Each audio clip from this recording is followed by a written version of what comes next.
एक बार फिर से आप सभी का मैं तहे दिल से इस्तकबाल करता हूँ, स्वागत करता हूँ।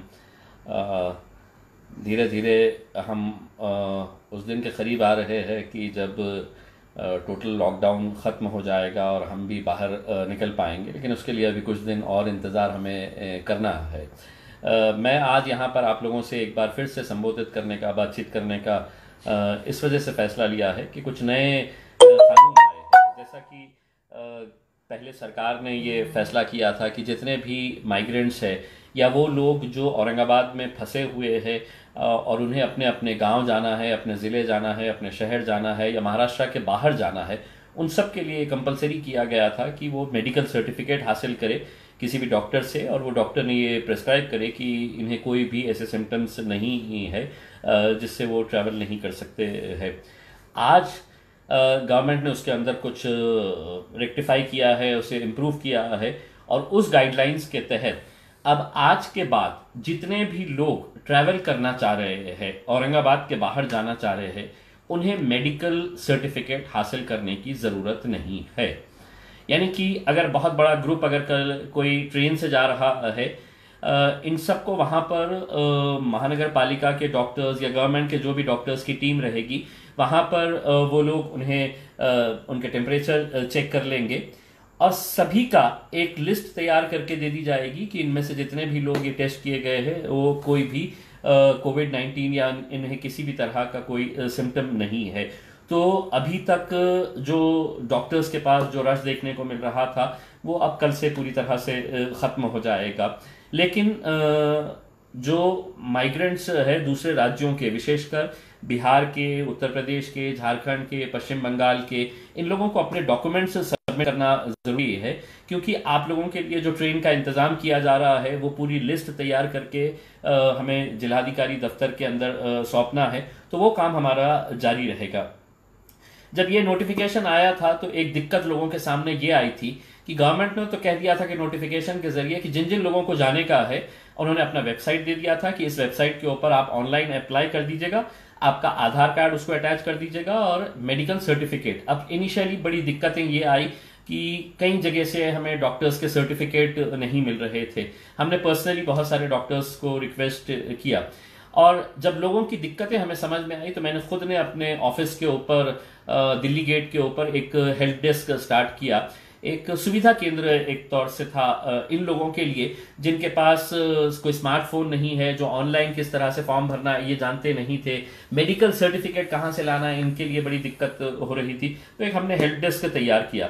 तमाम डॉक्टर्स को मैंने रिक्वेस्ट किया, करीब 10 डॉक्टर्स की टीम मेरे ऑफिस के ऊपर आकर बैठती थी, और जो लोग वहां पर आ रहे थे उन सब का मेडिकल चेकअप करके उनको सबको सर्टिफाई वहां पे किया जा रहा था। उनके डॉक्यूमेंट्स हम लोग वहीं पर हासिल कर रहे थे, डॉक्यूमेंट्स हासिल करके उनके फॉर्म भरने का, और वहीं का वहीं हमारी 10-15 लोगों की टीम थी जो ऑनलाइन वहां पे फॉर्म सबमिट कर रही थी। और जैसे ही इनका ट्रैवल पास आ जा रहा था पुलिस कमिश्नर ऑफिस के जरिए हो, तो वो पास हम उनका प्रिंट आउट निकाल के उन्हें दे रहे थे। मुझे खुशी इस बात की है कि जब ये ट्रैवल पास उन्हें दिया जा रहा था, इतने ऐसे लोग थे जो ट्रैवल पास जब उनके हाथ में आ रहा था तो वो लिटरली रो रहे थे, क्योंकि उन्हें बस इतनी बेचैनी थी कि हमें अपने घर जाना है, हमें अपने माता पिता के पास जाने का है, हमें अपने घर वालों के, रिश्तेदारों के पास जाना है। कईयों को ये था कि नहीं, बस किसी भी तरह हमें अपने गाँव पहुंचा दे। तो वो जो एक खुशी थी, अब इसमें हमने खुद नहीं अंदाजा लगाए थे कि इतना बड़ा रिस्पांस मिलेगा ऐसे लोगों का। ये जो काम हमने हेल्प डेस्क किए थे, ये अगर देखा जाए तो ये मेरा काम नहीं था, ये किसी गवर्नमेंट डिपार्टमेंट ने इसे हैंडल करना चाहिए था, लेकिन कोई भी आगे नहीं आया, कोई नहीं करने के लिए तैयार था। तो इसीलिए हमने अपने तौर के ऊपर ये जिम्मेदारी ली कि इन लोगों की मदद हम करेंगे करके। और हमें भी ये अंदाजा नहीं था, तो बहुत भीड़ वहां पर इकट्ठा हुई। पहले दिन हमें दिक्कतों का सामना करना पड़ा कि सोशल डिस्टेंसिंग के नॉर्म्स थे। आज भी बेहिसाब वहां पर लोग इकट्ठा हो गए थे। कुछ मीडिया वाले पहुंच गए और मीडिया को जैसा मजा आता है इस तरह की खबरें, ये नहीं जानते हुए कि ये लोग कौन है, किस तरह की दिक्कतों का सामना करना पड़ रहे हैं। बहुत सारे चैनल्स ने अपना दिखाना शुरू कर डाला कि खासदार के सामने, ऑफिस के सामने बड़ी भीड़ इकट्ठा हो गई सोशल मीडिया के ऊपर। और वो लोग सोशल मीडिया के ऊपर मुझे क्रिटिसाइज करने लगे जो लोग आज से 4 दिन पहले चाह रहे थे कि औरंगाबाद में भी शराब की दुकानें खुलनी चाहिए करके।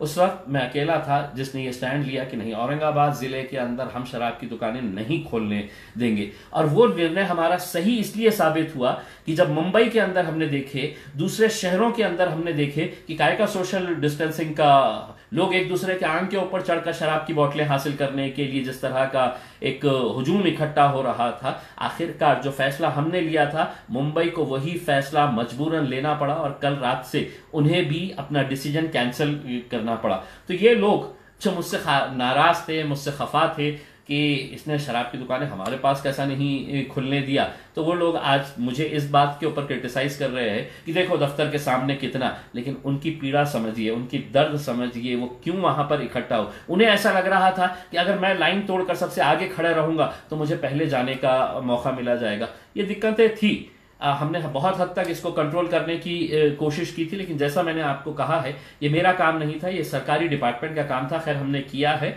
और जो कुछ भी हुआ है उन लोगों की भलाई को देखते हुए, क्योंकि हम लोग इन्हें पैदल सड़कों के ऊपर यूपी तक पैदल निकल रहे हैं, कोई बिहार तक पैदल जा रहा है, कोई साइकिल लेकर अपना पैदल निकल रहा है, बड़ा शर्म आती है। क्योंकि महाराष्ट्र जिस राज्य से हमारा ताल्लुक है, ये हमारी संस्कृति नहीं है कि इस तरह के गरीब लोगों को ऐसे ही छोड़ दिया जाए। आज अच्छी बात यह है कि आज पहली ट्रेन यहां से आज रवाना हुई है जो मध्य प्रदेश भोपाल के लिए निकली है। उस ट्रेन के अंदर 1200 मुसाफिरों को हमने बिठाकर आए हैं। तो आज यहां से पहली ट्रेन भोपाल के लिए गई है, औरंगाबाद से डायरेक्ट वो भोपाल जाएगी, बीच में कहीं पर भी नहीं रुकेंगी। उन्हें खाने का इंतजाम वहां की सरकार ने ही प्रोवाइड किया गया था, उनका पूरा मेडिकल चेकअप रेलवे स्टेशन के ऊपर किया गया है। कल एक और ट्रेन मध्य प्रदेश के लिए जाएगी जो जबलपुर जाएगी, तो कल जबलपुर जाएगी। हमें ऐसा लगता है कि भोपाल के लिए और एक ट्रेन की जरूरत पड़ेगी।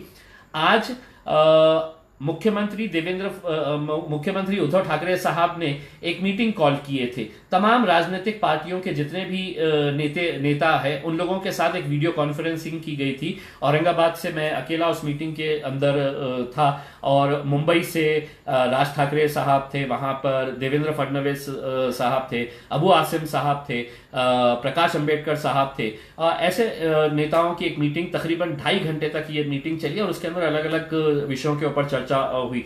मैंने जो औरंगाबाद के ताल्लुक से मुख्यमंत्री साहब को जो बताया है कि औरंगाबाद से में आज तकरीबन 5,500 के करीब रजिस्ट्रेशन सिर्फ हमारे पास आए हैं, मेरे दफ्तर के अंदर आए हैं। इनमें से करीब 2,500 ऐसे लोग हैं जो लखनऊ या उत्तर प्रदेश से ताल्लुक रखते हैं, जो पश्चिम बंगाल से ताल्लुक रखते हैं या बिहार से ताल्लुक रखते हैं। तो इन लोगों के लिए विशेष ट्रेन चलाने का मैंने अनुरोध किया है। मुख्यमंत्री साहब ने आश्वासन दिया है कि अगले 2-3 दिनों के अंदर ये पूरा शेड्यूल आ जाएगा कि कहां कहां से ट्रेन निकाली जाने वाली है। मध्य प्रदेश की जितनी भी ये है क्राउड है, वो मध्य प्रदेश का क्राउड 2 दिनों के अंदर हम पूरा क्लियर कर लेंगे। दूसरी बात हमने जो मुख्यमंत्री साहब के सामने रखी, वो ये बात रखी है कि औरंगाबाद के 3 प्रमुख हॉस्पिटल्स है, जिसके अंदर एक MGM हॉस्पिटल है, एक बजाज हॉस्पिटल है और एक हेडगेवार हॉस्पिटल है। ये तीनों ने जो जीवनदायी आरोग्य स्कीम है, जिसके तहत मैंने मुख्यमंत्री साहब को बताया कि सर इसका मतलब ये नहीं है कि हम लोग सिर्फ कोरोना वायरस के पेशेंट्स को अटेंड करें और बाकी पेशेंट्स को इसी तरह मरने के लिए छोड़ डालें, जो आज हो रहा है।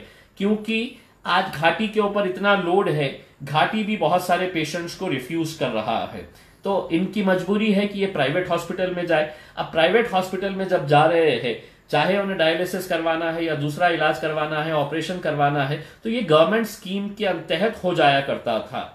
लेकिन ये 3 हॉस्पिटल्स है जिन्होंने अपना रिन्यूअल कराया नहीं है, क्योंकि उनके कुछ इश्यूज है गवर्नमेंट के साथ। उनका कहना है कि हमको ये पड़ता नहीं है, अब रेट्स बहुत महंगे हो गए हैं, तो हम अपना रिन्यूअल नहीं करवा रहे हैं। जो मेरे हिसाब से ऐसे वक्त के ऊपर बहुत गलत डिसीजन ये तीनों हॉस्पिटल ने लिया है। मैं ये तीनों को अनुरोध करूंगा कि ऐसे वक्त के अंदर आप इसका कमर्शियलाइजेशन मत करिएगा, इसका कमर्शियल एस्पेक्ट मत देखिएगा। पैसा कभी भी आएगा, आपको जो भी भरपाई होगी वो किया जाएगा। तो मैंने मुख्यमंत्री साहब से कहा है कि ये तीनों हॉस्पिटल्स को आप इमीडिएट अपने सेक्रेटरी के जरिए ये आदेश करिएगा कि इनका जो भी इशू है इसको सेटल करिएगा, ताकि दूसरे जो पेशेंट्स हैं उन्हें दर दर भटकने की नौबत ना आए। कई पेशेंट्स मुझे फोन करते हैं कि सर हमें ऑपरेशन करना है, लेकिन हॉस्पिटल कह रहा है कि इतने हजार रुपया आपको लगेंगे ये ऑपरेशन करने के लिए। तो ये मुद्दे के ताल्लुक से हमने मुख्यमंत्री साहब को हमने बताया है। दूसरा ये है कि मैंने मुख्यमंत्री साहब को ये बताया है कि महानगर पालिका ने फायर ब्रिगेड के पास एक हॉस्पिटल बनाया है अपना, ऐसे समय के ऊपर 4 करोड़ रुपया उसके ऊपर वो तकरीबन खर्च कर रहे हैं, लेकिन हॉस्पिटल चलाया जाता है ना तो कॉर्पोरेटर से, ना महापौर से, ना उप महापौर से, ना आमदार, ना खासदार। हॉस्पिटल अगर चलेगा तो मैन पावर से और डॉक्टर से। लेकिन देखिएगा कि कारभार कैसा है कि यहां पर सीनियर फिजिशियन और सीनियर इंटेंसिविस्ट चाहिए, 10 पोस्ट की उन्होंने क्रिएट किया है। वहां पे पेपर में ऐड दिया गया है और उस पेपर के ऐड के अंदर ये बताया गया कि सीनियर फिजिशियन को हम 60,000 रुपये महीना पगार देंगे करके। अब सीनियर फिजिशियन जो एमडी होता है या सीनियर इंटेंसिविस्ट, वो 60,000 रुपये के अंदर आएगा क्या, ये एक सवाल है। वही पोस्ट के लिए मुंबई महानगर पालिका ने अपने मुंबई के अखबारों के अंदर ऐड निकाला है और वहां पर वो इसी पोस्ट के लिए 3,50,000 रुपये सैलरी दे रहे। दोनों ही एड्स मेरे पास मौजूद है और दोनों ही एड्स मैंने जिलाधिकारी को भी दिया, मैंने म्युनिसिपल कमिश्नर साहब को भी दिया और मैंने सीएम साहब को भी आज के दिन बताया कि सर अगर अपने को सिर्फ इंफ्रास्ट्रक्चर डेवलप करने का है कि हमने बिल्डिंग बना दी है, बेड्स ला लिए हैं, इक्विपमेंट्स लेके आ गए हैं, लेकिन डॉक्टर्स ही नहीं है, तो ये हॉस्पिटल चलेगा कैसा। मुख्यमंत्री साहब ने ये भी आश्वासन दिया है कि तुरंत इसके ऊपर भी कुछ ना कुछ फैसला किया जाएगा। अगर अच्छे डॉक्टर्स रहेंगे तो अच्छा अस्पताल भी चलेगा। अगर आप सस्ते में अगर मंगाएंगे तो आप देख लीजिएगा, आपको वो 10 की 10 पोस्ट मेरी जानकारी के हिसाब से खाली है, एक भी डॉक्टर ने उसके लिए अप्लाई नहीं किया है। आप अच्छा पैसा दीजिएगा, गवर्नमेंट आपको पैसा दे रही है, ऐसा नहीं है, करोड़ों रुपये का फंड आया हुआ है। अगर आप डॉक्टर्स को नहीं देंगे तो फिर ये इक्विपमेंट्स खरीदने का इंटरेस्ट जो रहता है तमाम महानगर पालिका के अंदर, तो आपको मालूम है कि सारे इक्विपमेंट्स ला लिए जाते हैं। तो ये मुद्दे के ऊपर भी चर्चा हुई और मैंने मुख्यमंत्री साहब को ये बात बताया है। दूसरा एक अहम मुद्दा ये है कि एक 3-4 दिन पहले बुड्डी लाइन इलाके के अंदर एक केस हुआ था कि जहां पर कुछ डिप्टी कलेक्टर रैंक के ऑफिसर्स वहां पर पीपीटी किट पूरा पहनकर वहां पर गए थे। व्हाइट यूनिफॉर्म आप देखेंगे जो यूजुअली डॉक्टर्स पहनते हैं, और स्मार्ट सिटी के कोई कर्मचारी है उनको साथ में लेकर गए बुड्डी लाइन के अंदर और ये कहा कि यहां पर पॉजिटिव केस है, हमको यहां पर ले जाना है। अब वहां के लोगों ने उसका विरोध किया और उन्होंने कहा कि हमको बताओ तो सही कि क्या है हमारे पास, आपके पास, कि आप ये बता रहे हैं कि ये पेशेंट पॉजिटिव है करके। उन्होंने कहा कि हमारे को किसी का फोन आया था कि यहाँ पर पेशेंट है और हम लेने के लिए आए हैं। मैं वहां के बुड्डी लाइन के जिन लोगों ने उसका विरोध किया है मैं उसका समर्थन करता हूं, क्योंकि मैंने बार बार पूरे प्रशासन को यह बात बताया है कि अगर आप किसी का मेडिकल टेस्ट कर रहे हैं, अगर आप मेरा मेडिकल टेस्ट कर रहे हैं, मेरा स्वैब ले रहे हैं, तो मुझे बताइएगा, आप ये रिपोर्ट आई है आपकी कि इम्तियाज जलील साहब आप निगेटिव है या आप पॉजिटिव है। ये कोई नेशनल सीक्रेट नहीं है कि आप नहीं बताएंगे करके। मैंने नीता पाडलकर जो महानगर पालिका के हेल्थ ऑफिसर है उनको भी बताया है कि आप क्यों छुपा रहे हैं लोगों से कि ये रिपोर्ट आई है आपकी, ये पॉजिटिव है या निगेटिव है करके। लोगों के अंदर एक संभ्रम ऐसा तैयार हो रहा है कि नहीं साहब ये जबरदस्ती उठाकर ले जा रहे। और हुआ क्या, वो लोगों को जो डिप्टी कलेक्टर रैंक के ऑफिसर्स आए थे और जो कह रहे थे कि आपके पास एक पॉजिटिव पेशेंट है, उसको हमको लेके जाना है करके, पब्लिक ने उसका विरोध किया और उनको वापस जाना पड़ा। दूसरे दिन अखबारों के अंदर ये खबर आई, बल्कि लोकमत अखबार में ने तो ये छाप दिया कि ये जितने भी लोग थे ये बोगस टीम थी, ये बोगस लोग आए थे, बोगस टीम आ रही है और लोगों को उठाकर लेके जा रही है। अब आप सोचिएगा कि लोगों के अंदर कितना एक शक पैदा हो गया, कितना संभ्रम पैदा हो गया। इसके ताल्लुक से मैंने आज के दिन जिलाधिकारी साहब के साथ विशेष तौर के ऊपर चर्चा की। मैंने मुख्यमंत्री साहब को भी ये बताया है कि ऐसा नहीं होना चाहिए। अगर कोई पॉजिटिव केस आया है, आप जाइए, एक टीम को भिजाइए, लोगों को समझाइएगा कि ये पॉजिटिव केस आया है, आपको ये एहतियात करना पड़ेगा। बहुत सारे लोग, मैं खुद जाकर, मैं सिविल हॉस्पिटल के अंदर पेशेंट से मिला, मैंने खिलेरत के अंदर जाकर पेशेंट्स से मिला और उन लोगों से बात किया। उन लोगों का कहना यह है कि हमारे को तो कोई सिम्टम्स है ही नहीं, लेकिन हमको लाके क्वारंटाइन के अंदर डाल दिए हैं। देखिए, इसका एक बात मैं आपको बताना चाहता हूं, जो डॉक्टर्स भी आपको बार बार बता रहे हैं कि बहुत सारे पेशेंट्स के अंदर अब सिम्टम्स नजर नहीं आते हैं, लेकिन फिर भी उसके बावजूद भी अगर उनका स्वैब लिया जाता है तो वो पॉजिटिव पाए जा रहे हैं। यानी कि मैं हट्टा कट्टा हूं, मुझे कुछ भी नहीं है, ना बुखार है, ना खांसी है, ना मुझे छींक आ रही है, ना मुझे जुकाम है, ऐसा कुछ भी सिम्टम नहीं है, लेकिन उसके बावजूद भी अगर ये वायरस मुझे अटैक किया है तो वो मेडिकल रिपोर्ट के अंदर आ जाता है कि ये पॉजिटिव है करके। तो कुछ लोग इसका जो विरोध कर रहे हैं कि साहब ये जबरदस्ती उठाकर लेके जा रहे हैं, मेरे हिसाब से इसके अंदर थोड़ा सा हमें एहतियात बरतने की जरूरत है। हमने 1.5 महीना निकाल लिए है, अगर और चंद दिन हम अच्छे तरीके से अगर निकाल लेते हैं तो मेरे हिसाब से हम इस जंग को लड़ सकते हैं। मैंने ये मुद्दा भी उनके पास मुख्यमंत्री साहब को बताया है कि साहब ये कोऑर्डिनेशन नहीं होने की वजह से हुआ है, क्योंकि अखबारों के अंदर जो आया कि ये बुड्डी लाइन के अंदर जो गए थे उसमें महानगर पालिका के अधिकारियों ने कहा कि नहीं, हमने तो भिजाए नहीं थे। फिर कहाँ गए थे तो फिर पता चला कि कॉन्टैक्ट ट्रेसिंग के लिए एक टीम गई हुई है। कॉन्टैक्ट ट्रेसिंग के लिए एक अलग टीम बनाई गई है जो जाते हैं अलग अलग एरिया के अंदर ये पता करने के लिए कि किसी को बुखार है क्या, किसी को कुछ सिम्टम्स है क्या। तो ये वो टीम थी, लेकिन चूंकि बराबर से वो अपने आप को प्रेजेंट नहीं कर पाए, क्योंकि बराबर से वो कोऑर्डिनेट नहीं कर पाए, इस वजह से लोगों ने उसका विरोध किया है। अगर कोई पॉजिटिव केस आता है, यकीनन उसके ऊपर पूरी सतर्कता बरतनी चाहिए, लोगों को भी इसके अंदर कोऑपरेट करना चाहिए। तो ये सब काम हो रहा है। मैंने खुद ने जब खिलारत के अंदर गया, तकरीबन 121 वहां पर पेशेंट्स थे जो जिन्हें पॉजिटिव बोल के रखा गया था। मैंने उन पेशेंट से खुद मैंने बात किया कि आपको दिक्कत क्या है। तो कई लोगों ने कहा कि सर थोड़ा सा खाने का मसला आ रहा है, खाना बराबर नहीं मिल रहा है। कुछ लोगों ने कहा कि सर रोज हमको मटर की सब्जी दोपहर में आ जाती है। तो मैंने फौरन है तो ये डिसीजन लिया कि हम गवर्नमेंट के पास शिकायत नहीं करेंगे। हमने तुरंत है तो ये निर्णय लिया कि पूरा खाना जो है हम हमारी टीम्स के जरिए यहाँ पर पहुंचाएंगे, और 2 दिन से तकरीबन 100 लोगों का खाना उस सेंटर के ऊपर वहां पर पहुंचाया जा रहा है। दूसरे और भी जो सेंटर्स है, हमारे जो कार्यकर्ता है, अदनान भाई है, जफर पठान एक बैजीपुरे का लड़का है, ये तकरीबन 21 जगह के ऊपर इनके किचन्स तैयार किए जा रहे हैं। तो एमजीएम हो, एमआईटी हो, दूसरे हर सेंटर के ऊपर खाना पहुंचाया जा रहा है। तो वहां के लोगों की शिकायतें बस इतनी है कि साहब थोड़ा सा खाना, पानी नहीं मिल रहा है। अब पानी के लिए हमने प्रशासन से कहा है कि आप पानी कम से कम वहां पे पहुंचाया जाए। एक वीडियो वायरल हो रहा है कि सिविल हॉस्पिटल के अंदर पानी नहीं है, वो 8 दिन पुराना वीडियो है, लेकिन जब वो वायरल होता है तो उसकी कोई लाइफ नहीं रहती है, तो वो एक महीने तक वही वीडियो चलते रहता है। मैंने खुद ने कल सिविल हॉस्पिटल के अंदर पर्सनली गया था, वहां पर डिस्ट्रिक्ट कलेक्टर उदय चौधरी साहब, वहां के सिविल सर्जन कुलकर्णी साहब और वहां के पूरे मेडिकल स्टाफ के साथ बैठ के हमने वहां पर मीटिंग किए और ये मुद्दे उनको बताए हैं कि आपको अगर कोई दिक्कत आ रही है, मुझे भी मालूम है डॉक्टर्स को बहुत मुश्किलों के अंदर वो लोग काम कर रहे हैं, एडमिनिस्ट्रेशन, पुलिस डिपार्टमेंट बड़ी मुश्किलों के अंदर काम कर रहा है, उनके साथ हम पूरी तरह से सहयोग कर, और हम ये एक्सपेक्ट नहीं कर रहे हैं कि अगर आप मटर की सब्जी दे रहे हैं तो मटर की सब्जी दे, अगर लेकिन वहां के लोगों को अगर दिक्कत हो रही है तो आप हमें बता दीजिएगा। हम कई लोगों का खाना वहां पे पहुंचा रहे हैं। वहां के सिविल हॉस्पिटल के अंदर हमारे कार्यकर्ता है इब्तिसाम साबिरी,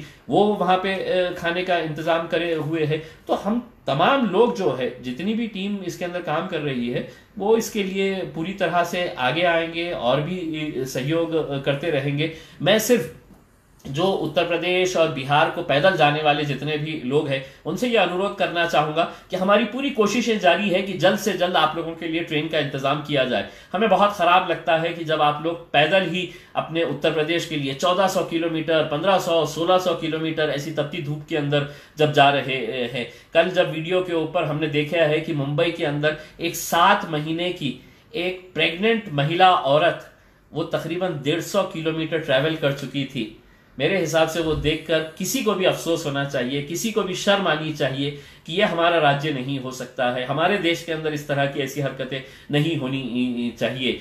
तो हमने जितने भी हमारी तरफ से कोशिशें हैं वो जारी है। लोगों को क्रिटिसाइज करना बहुत आसान होता है सोशल मीडिया के ऊपर। मैंने उन लोगों का भी क्रिटिसिज्म देखा है जो 3 दिन पहले तक कह रहे थे कि नहीं औरंगाबाद के अंदर शराब की दुकानें खुलनी चाहिए, बल्कि उनके नेता ने तो यहाँ तक कह दिया था कि पूरा महाराष्ट्र नहीं पूरे देश के अंदर शराब की दुकानें खुलनी चाहिए। शराब की दुकानें अगर खुलती तो उसका क्या असर होता है आप देख चुके हैं। वो भविष्यवाणी हम कर चुके थे, इसलिए हमने उसका विरोध किया था। आज भी हम आप लोगों से अपील करना चाह रहे हैं कि कैसे कई लोग हैं कि आज भी जिनके पास ट्रैवल पासेस मिल चुके हैं, जिन्हें नांदेड़ जाना है, जैसे परभनी जाना है, किसे हैदराबाद जाना है, किसे नागपुर जाना है, स्टूडेंट्स भी है इसमें बहुत सारे, वो कर्मचारी भी है। हमने लोगों से ये अपील किया था कि आप अपनी गाड़ियां हमें दीजिएगा। आग आप अपनी गाड़ियां अगर देंगे तो हम अपनी गाड़ियों के साथ वो लोगों को भी पहुंचाने का काम करेंगे। तकरीबन 12 गाड़ियां हमें अभी तक प्रोवाइड किए जा चुके हैं। ये 12 गाड़ियों का हम इस्तेमाल करके लोगों को अपने घरों तक पहुंचाने का काम कर रहे हैं। मैंने ये बात भी मुख्यमंत्री साहब को बताया है कि आप जिलाधिकारी को बताइएगा कि जल्द से जल्द पब्लिक ट्रांसपोर्ट स्टार्ट किया जाए, और हमें उम्मीद है कि अगले 1-2 दिन के अंदर जो एसटी की बसेस है, वो एसटी की बसेस ऑपरेट करने के लिए हमने जो मांग रखी है वो भी काम शुरू हो जाएगा। और एसटी की बसेस जब शुरू होती है तो जितने भी लोग अभी भी फंसे पड़े हुए हैं वो लोगों को वहां पर पहुंचने में आसानी होगी। हमारी तरफ से पूरी कोशिशें जारी है। क्रिटिसाइज, कंडेम, आलोचना करना बहुत आसान होता है। आके कभी देखिएगा, थोड़ा सा काम में हाथ बटाइएगा। ये वक्त एक दूसरे का अगर हम लोग इसी तरह से आलोचना करते रहे तो इस मुश्किल घड़ी के अंदर और मुश्किलें बढ़ जाएंगी।